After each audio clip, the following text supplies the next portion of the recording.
Good morning, I'm delighted to have you with us for today's NoorNews Bulletin. We begin with a major diplomatic rift as Israel rejects a new peace proposal for Gaza, and later, we track the high-security operation bringing a suspected crime boss back to Ireland. Let's get to the news. Israeli Prime Minister Benjamin Netanyahu has formally rejected a proposed 15-point peace plan for Gaza reportedly put forward by former U.S. President Donald Trump. In a statement addressing the proposal, the Prime Minister emphasized that the Israel Defense Forces will maintain their presence within the Gaza Strip until Hamas is genuinely and completely disarmed. According to reports from the BBC and Al Jazeera, the Israeli government views the conditions outlined in the plan as incompatible with its stated security objectives for the region.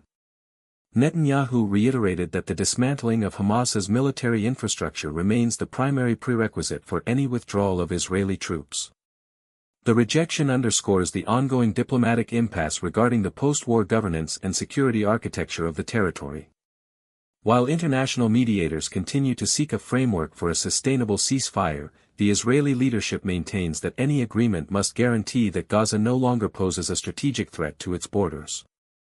The proposed 15-point plan, which has been the subject of recent speculation, has not yet been formally adopted by any international body, leaving the path toward a long-term resolution increasingly uncertain as military operations continue across the enclave.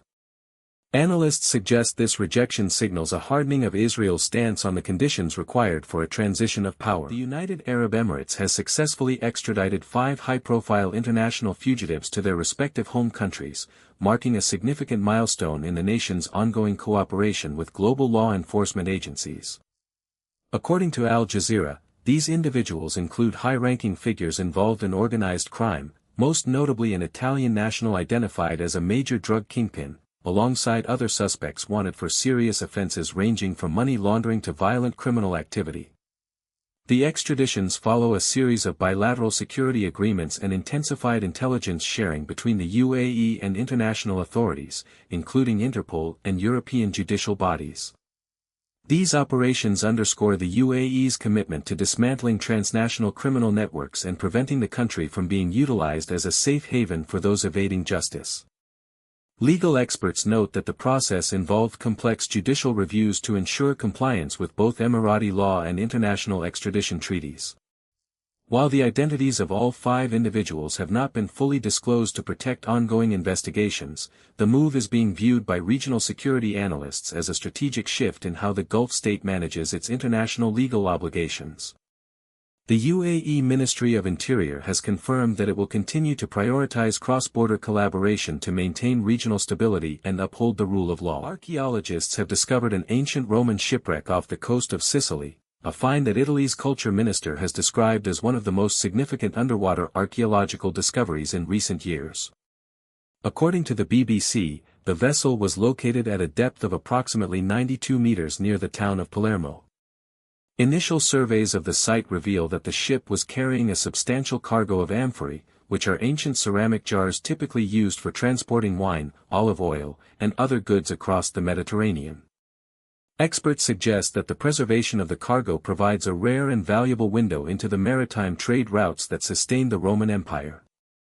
The Italian authorities have confirmed that the site is now under protection to prevent looting and to allow for a comprehensive underwater excavation. While the exact age of the wreck is still being determined through further analysis of the artifacts, the discovery is already being hailed as a major milestone for Mediterranean archaeology. Researchers are currently planning a series of deep-sea missions to document the structure of the hull and recover select items for conservation. This find underscores the vast, untapped historical wealth still hidden beneath the seabed in the waters surrounding Sicily. Suspected crime boss Daniel Kinahan is set to return to Ireland under a high-security operation following his extradition from Dubai. The 49-year-old, who has been the subject of an extensive international manhunt, will face legal proceedings upon his arrival. To facilitate the transfer, the Irish Prison Service has confirmed the acquisition of a specialized, bulletproof and bomb-proof transport vehicle designed to ensure the safety of both the prisoner and security personnel during his transit to court. According to reports from the BBC and Al Jazeera, this logistical preparation underscores the high-risk nature of the operation and the significant resources being deployed by Irish authorities to manage the high-profile case. Kinahan's return marks a major development in the long-running investigation into organized crime networks operating across multiple jurisdictions. While the exact timeline of the transfer remains subject to operational security protocols, officials have indicated that all necessary measures are in place to secure his appearance before the judiciary. The extradition follows years of coordination between Irish law enforcement and international partners, aimed at dismantling the leadership structures of the Kinahan organized crime group. Further updates on the court proceedings are expected as the legal process moves forward in the coming days. Residents in British Columbia are being urged to prepare for worsening conditions as the Bald Range wildfire continues to burn out of control. According to the BBC, the blaze has now expanded to cover more than 39 square miles, or 103 square kilometers, of terrain. Local emergency management officials have issued urgent warnings, advising those in the path of the fire to remain vigilant and ready to evacuate on short notice should the situation deteriorate further. The fire's rapid growth is being attributed to persistent dry conditions and shifting winds, which have hampered containment efforts by ground crews and aerial support teams. While fire suppression operations are ongoing, officials state that the current weather patterns are making it difficult to establish secure perimeters around the affected areas. The provincial government has deployed additional resources to assist with the response, but the scale of the fire remains a significant concern for regional authorities.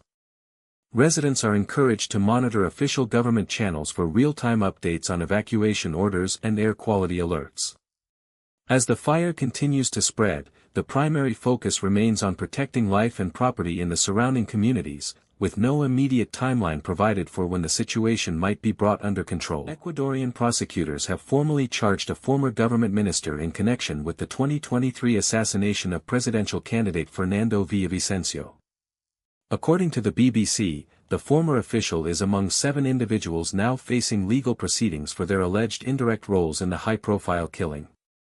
Among those also charged is the suspected leader of the Los Lobos criminal organization, who authorities believe played a significant part in orchestrating the attack.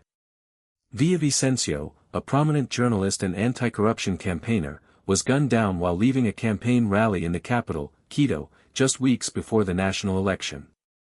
The assassination sent shockwaves through the country, highlighting the escalating influence of transnational drug cartels on Ecuadorian politics and public security. Investigators have spent months piecing together the chain of command behind the hit, which involved multiple gunmen and logistical support from organized crime syndicates.